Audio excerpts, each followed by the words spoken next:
呢度啱啱入黑，好靚啊，藍調。咁但係最特別咧就係咧，呢度係有露台噶。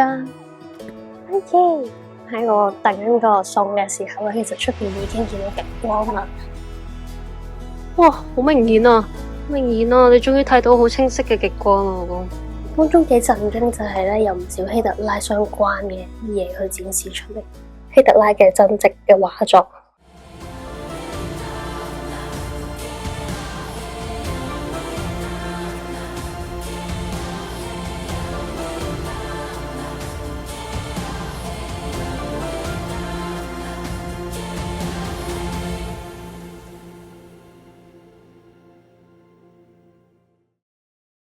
Hello， 大家好，我係沙朗。Hello， 我係 Frankie。咁我哋依家咧就喺 Svolvær 呢一邊啦。咁啊，其實喺玩 Lofoten Island 咧 ，Svolvær 呢個可以話係一個起點嚟嘅。咁但係我哋琴日咧就選擇搭遊輪，今日咧就開始我哋 road trip 啦。我哋會沿住挪威嘅海岸線咧玩 Lofoten Island 嘅3日3夜。我哋而家即刻開始啦！拜拜。Frankie 準備好未啊？我哋要出去啦，今日真係有啲凍啊。Svolvær 喺挪威文解寒意，果然一落船咧就即刻感受到一種冰冷刺骨嘅感覺啊！而且街上面咧嘅人都唔多，但係呢度竟然已經係 Lofoten Island 上面最大嘅城鎮。呢邊真係凍好多啊！我哋好似冇乜感覺咁樣嘅喎，啲人可以話呢度咧仲凍過我哋去嘅世界最北小鎮啊！喺碼頭附近會有啲規模大少少嘅商場同埋連鎖酒店。我哋間酒店啊，呢度向海噶。咁啊，附近咧仲有一啲咧可以追光嘅活動啊，例如呢一啲出海睇極光嘅船。哇！呢邊個山巒已經好靚啦，嗰邊都係一個影相嘅好地方嚟嘅。佢上面啲apartment都好靚啊。我哋沿住海前面行咧，有條天橋過到過去對面嘅。嗰邊有間餐廳啊，仲有好多魚屋。咁我哋今次揀嘅酒店品牌咧就係 Scandic 啊，咁佢係北歐地區咧最大嘅連鎖品牌嚟噶，屬於中高端嘅酒店啊。我覺得價錢方面咧都唔算貴嘅，而聽講呢個酒店品牌嘅早餐咧都係幾有質素噶，咁同埋咧仲可以喺呢度啊望住呢個海港景色食早餐添。check in 咗呢間叫 Scandic 嘅酒店啊，都係連鎖噶。咁但係咧，啱啱入到嚟見到咧，其實真係少有北歐嘅酒店係可以去到咁光猛嘅。入到嚟啲基本格局咧，有啲浴巾啊，有啲嘢飲啊。咁但係其實出邊 lobby 都有啦。咁都算係有位放行李嘅。咁就冇衣櫃咯，就咁掛喺度咯。廁所正常乾淨企理嘅，闊落添啊，可以話。今晚可以沖一個好舒服嘅涼啦。淋浴，好彩唔係雨淋啫，少數係將 body wash 同埋 shampoo 分開嘅。通常北歐國家咧都係會崇尚環保啊，咁就唔會有牙刷啊同埋牙膏自己帶嘅，呢啲都係要。毛巾係有嘅 ，hair dryer 就有嘅，琴晚架船有冇嘅？咁張床都闊落嘅，2張單人床嘅 size。都有基本嘅插頭啦，不過其實連鎖式嘅酒店就唔會太差嘅。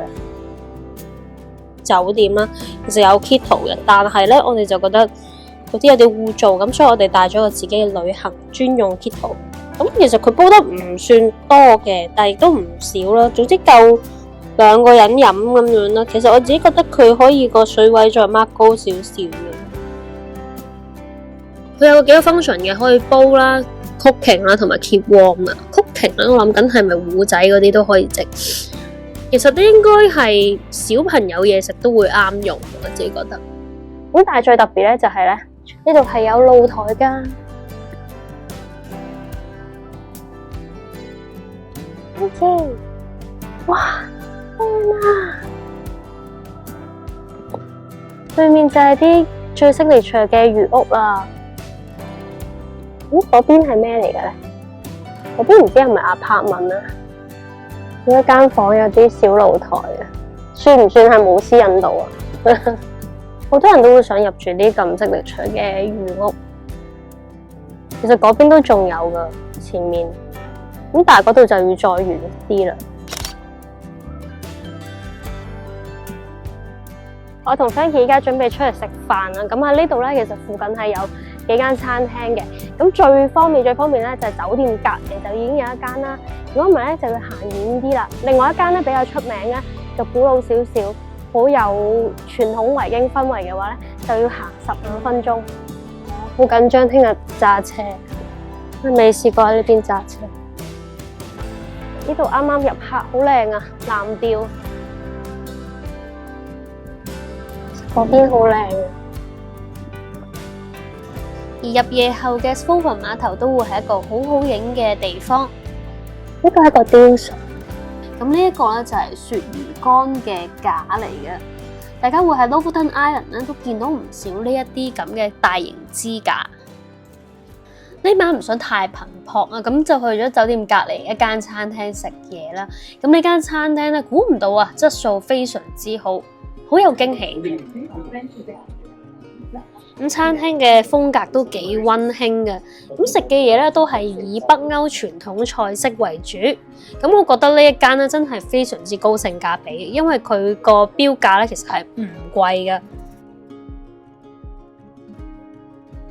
咁啊好緊張喺我訂緊個餸嘅時候咧，其實出邊已經見到極光啦，係就咁行出去已經見到啦。不過天咧其實未黑晒，仲係藍藍地嘅，所以可以再等夜少少。嚟到挪威嘅日咧，其實都冇正式試過三文魚刺身。咁呢個三文魚塔塔咧就啱啱好，可以俾我哋試下佢哋北歐嘅配搭。佢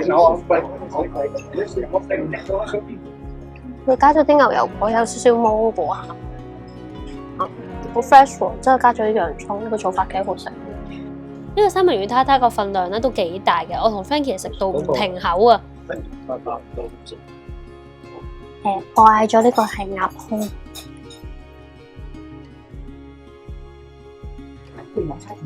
佢煎得好燒香，同埋啲鴨味係重嘅都，同埋個汁咧就係好輕輕咁淋喺上面咁嘛。咁佢啲蔬菜整到好港式，個羊都好好食。但係呢度嘅羊咧同之前喺冰島食嘅有少少唔同，即係有啲咬口實淨。問翻呢度嘅侍應咧，原來挪威好多食材咧都係進口嘅，例如呢啲羊咧就用緊紐西蘭嘅羊，不過佢就用傳統嘅烹調手法。挪威菜嗰個口味比較啱香港人咯，係嘛？所以幾日食咗幾日嘢之後，完全係都揾唔到有啲咩係真係難食。呢件反而喺芬蘭同埋喺冰島咧，啲嘢其實唔係話真係咁啱食嘅啫，唔係真好食。啱喺餐廳坐低嘅時候咧，已經見到個天咧有一陣淡淡嘅綠色，即係當時未完全入黑，所以啲光一啲都唔明顯啊。咁但係如果你對顏色敏感嘅話，基本上已經可以知道嗰啲係極光嚟嘅。咁再睇翻個 app 咧，原來當晚已經去到 KP5。咁講緊 KP5 咧，就唔係好似上一集咁啊，好模糊嘅綠色啊，係講緊肉眼咧都可以非常之清晰咁見到綠色。咁啊，當晚啦，大概9點鐘啦，個 app 就會顯示係完全冇雲嘅狀態。咁我哋就即刻返酒店啦。哇，見到啦！今日真係明顯啦，而家估唔到喺酒店房露台出邊就已經可以清晰見到極光啦。食飯嗰陣時咧，我仲叫 Frankie 出去睇啦。嗰陣時咧，其實佢完全咧係對顏色唔敏感啊。佢完全話吓，你個天邊有綠色啊！咁佢依家終於睇到，我哋兩個都睇到。開頭只係一條好淡淡嘅綠色光，但係後尾咧係基本上成大半個天都係非常之清晰嘅綠色嘅，同埋咧佢仲有少少紅紅地嘅。如果你用相機影嘅話咧，就絕對會影到紅色出嚟嘅。哇，好明顯啊！咁呢個都係咧地磁暴發生嘅時候先會出現嘅顏色。明顯啊！你終於睇到好清晰嘅極光啊！我講，同埋嗰個其實都係鏡頭之外先睇得清楚啲。不過可惜啦，呢一晚極光出現嘅時間咧唔算太長啊。我啱啱咁明顯，不過都仲有噶。同埋附近咧，其實都真係有少少光害啦，咁所以影起上嚟咧係有少少難度嘅。我都花咗少少時間去執下相機嘅參數啦，但係影出嚟嘅效果咧都唔算理想。咁雖然事前咧都睇咗好多教學點樣影極光啦，咁但係到極光出現嗰一刻，其實個時間係好短嘅，你仲要校埋長曝光啦。加上又係第一次影啦，係需要啲練習嘅。咁呢啲都係我開頭影嘅，咁練多幾年之後，的確係影得好咗少少嘅。但係我個 SD 卡就唔見咗啦，係啦。咁如果對比翻手機嘅話咧，其實會幾容易咧係影得比較有效果出嚟啦，顏色都會出啲啦。咁如果大家新手冇影開相嘅話，我覺得手機加個腳架其實已經好夠噶啦。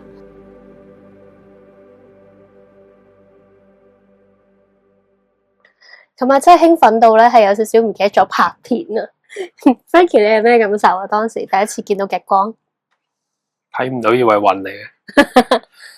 咁其實本身啲極光咧都真係唔係太明顯嘅，咁但係咧，琴晚係有幾下咧係特別明顯，你見到中間會有啲好似雲咁嘅嘢啦，喺度揮舞，喺度喐下喐下咁樣嘅。Frankie 本身咧有少少識樣，我懷疑佢。可能我本身係做 marketing 同做 art design 相關嘅嘢啦，咁一望上去係好容易揾到嗰啲綠色嘅，佢就話睇唔到。同埋我有幾次都係我一出嚟，跟住就即刻一秒消失。係啲極光想避咗我。我懷疑上次我哋喺冰島睇唔到都係因為咁啊。應該係啊。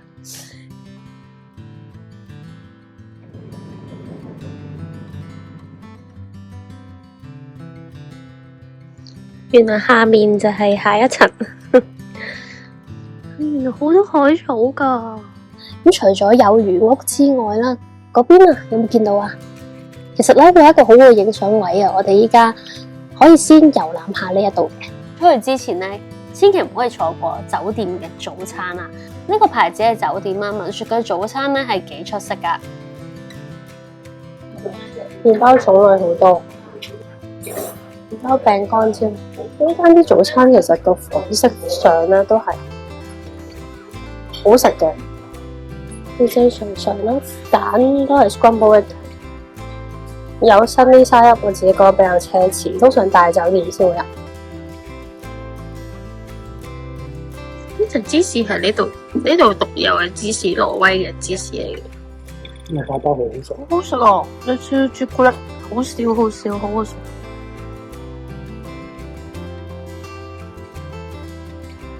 我哋呢邊好好嘅，可以出去食嘅，好好 feel。其實今日天氣咁好，應該出去食。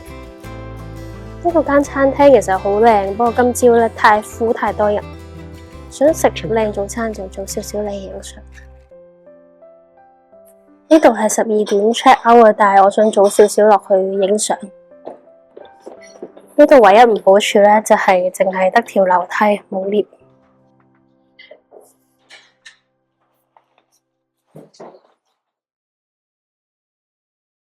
呢啲一排一排咧就係酒店房間啦，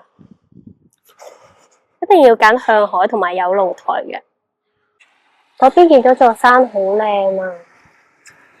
我自己理想中嘅魚屋咧，應該係細細間，我覺得呢度有啲太大間。咁呢度其實有好多個嘅小島啦，咁其實好多小島上面咧，嗰啲魚屋咧都已經改建做酒店啦。咁另外嗰邊咧，先係比較適合嘅景點啦，亦都好多人選擇去嗰邊嘅魚屋嘅。呢一間都係另外一間餐廳嚟嘅。哇，其實呢度好多地方可以影到相啦，真係。想影啲魚屋嘅話咧，可能要去上橋影啦。嗰邊其實就係一排嘅。今日天氣好好啊，天氣非常好。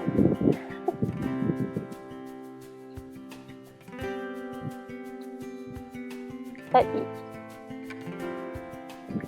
我哋又要上橋啦。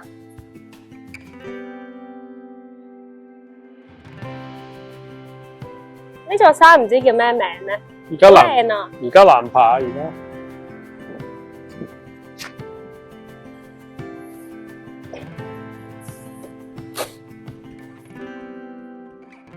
呢隻就最靚啦，我自己覺得。係喎，嗰度有隻，好搞笑啊 ！Hello， 早晨啦！呢度都係熱門嘅旅遊勝地嚟嘅，挪威。咁我哋一陣去嗰度咧？我哋去嘅地方都係出名噶，我都唔係咁山卡拉噶咋。呢度係有間 gallery 啊，哇，好靚啊！唔知呢度啲居民係咩感受咧？而家見到咁靚嘅景色。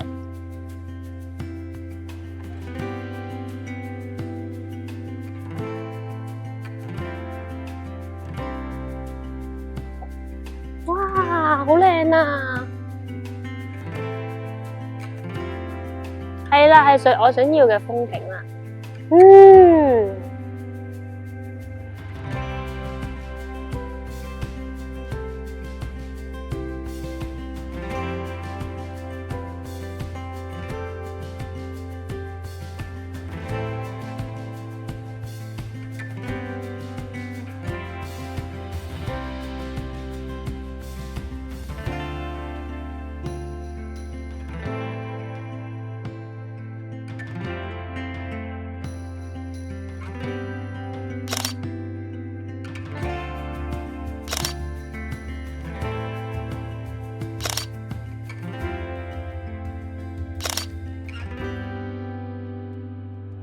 其實呢邊嘅住宿環境係有特色啲嘅。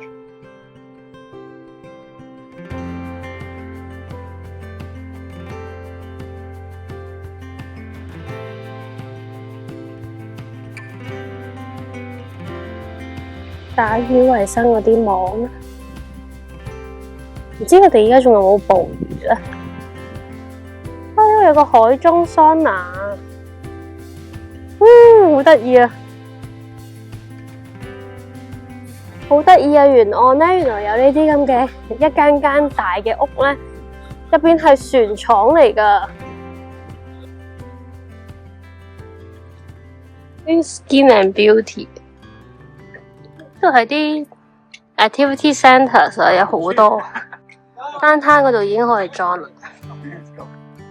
人哋啲住宅好靚啊！你睇一個超大嘅陽台，真係好葡萄啊！我哋間酒店我覺得個景觀真係超靚啊，一流，大家可以考慮入住呢一間。其實佢唔貴咯。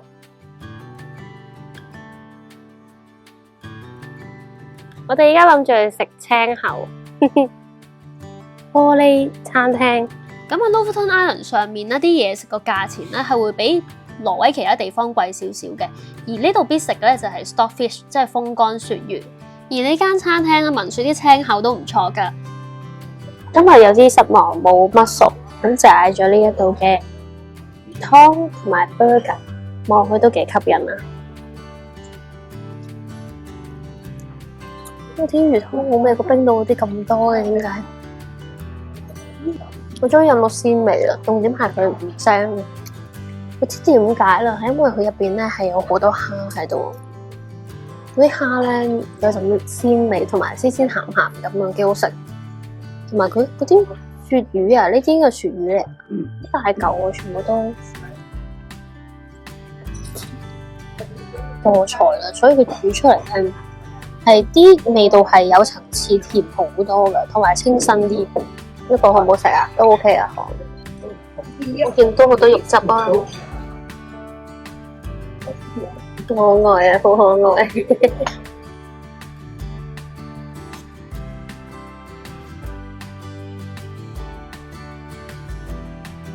原來呢度係有好多出海嘅郵輪，但係唔平咯，呢個都。我哋依家去博物館啊，好靚啊！呢度啲屋仔，呢啲就大型嘅 apartment 咯。琴日喺郵輪度嘅居民咧介紹我哋一定要去呢一個博物館啊，有展示二戰時期嘅重要文物。呢個博物館係當地一位收藏家所建立㗎，咁記錄咗 Lofoten Island 喺1940至1945年啦，喺納粹佔領下嘅經歷啊，包括一啲抵抗運動啦、轟炸同埋海防防禦咁嘅真實事件嘅。咁入邊大部分嘅藏品啦都係私人珍藏，而且個數量係極多，係挪威最大嘅二戰制服同文物收藏博物館嚟㗎。咁佢保存狀況都係非常之好啊，甚至仲見到啲血跡添啊！被德軍佔領嘅時期，因為呢度豐富漁獲，可以成為軍隊好豐富嘅蛋白質來源啊，所以亦都係北挪威重要嘅補給基地。咁啊，曾經呢一度咧都進行過一啲抵抗運動㗎，係由英國同埋挪威嘅軍隊進行嘅。咁當時嘅居民仲得到英國人嘅幫助去到英國，咁所以呢度嘅居民對英國人嘅感情啊係會特別深厚啲。咁最終咧喺1945年喺德國投降咗啦，不過可惜咧呢度都有超過200名嘅Lofoten嘅人係死於集中營㗎。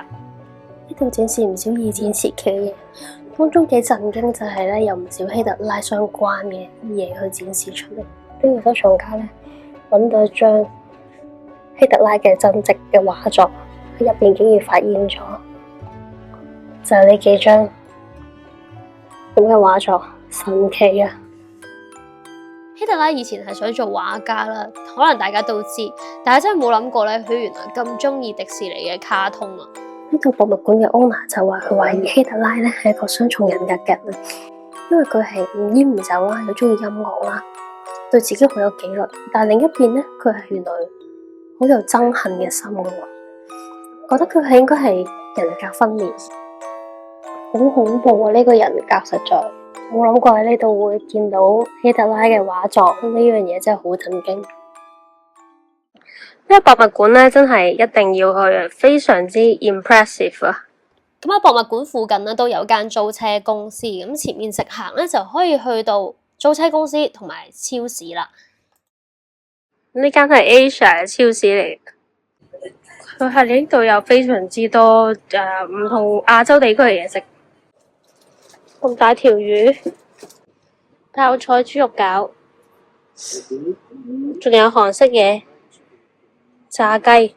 食咗好多嘅外國菜唔係好慣嘅話，咁呢間超市都可以幫到你啊！咁入邊嘅嘢食咧好簡單，烹調就 OK 噶啦。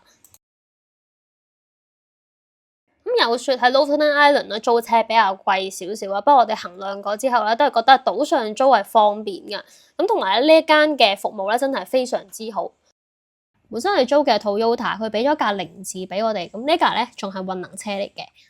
咁你開頭都擔心咧，唔知點操作啊，咁佢嘅職員啊好好啦，咁上車教埋我哋點樣有啲基本嘅 set up 等等，咁等我哋揸得放心啲。It's not winter yet, no problem with that.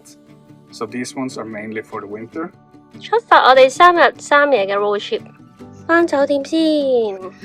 咁 Fofa 呢邊咧其實係唔大嘅，咁我哋好快咧就已經行完啦。咁其實都唔係有啲咩特別嘢要買啊咁樣，咁所以我哋可以出發我哋下一個地點啊。玩 Lofoten Island 呢一邊咧，其實最主要幹道咧就係20公路。咁啊 Fofa 揸出嚟呢邊咧，一上咧就已經入呢條主要嘅幹道啦。咁沿住就去到唔同嘅地方啦，係同冰島咁樣上條主要公路係一模一樣嘅。同埋呢度啲路咧，其實我覺得又唔算太窄嘅。最大特色咧就係沿途咧係有好多過橋位啦、彎位啦，對司機嚟講可能係有個小考驗啦。佢沿住成個山路咁係彎彎曲曲咁樣行咁樣。咁之後我哋就會出發去，我覺得成個旅程當中咧最靚嘅漁村 Hanisva， 咁嗰度靚到係唔真實㗎。咁我哋咧仲會放航拍機啦，同佢講解點樣喺挪威度放航拍。當中咧最大嘅特色就係呢一個世界上最孤獨嘅足球場。我哋仲會入住一間咧設備好齊全嘅 apartment， 亦都詳細介紹呢個島上面嘅特色餐廳啦，同埋周邊景點噶。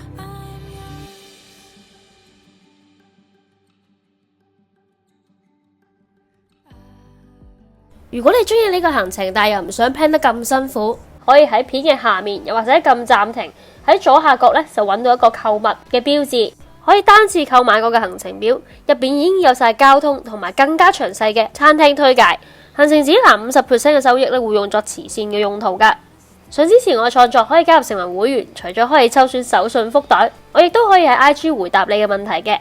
成為富士會員可以喺社群當中提供嘅連結下載到所有行程表噶。包時間班次、有用連結、餐廳介紹、使費預算、景點介紹等等詳細嘅資料。每一個行程時間同景點都會連接去城滙案內同埋 Google Map， 方便你隨時更改行程。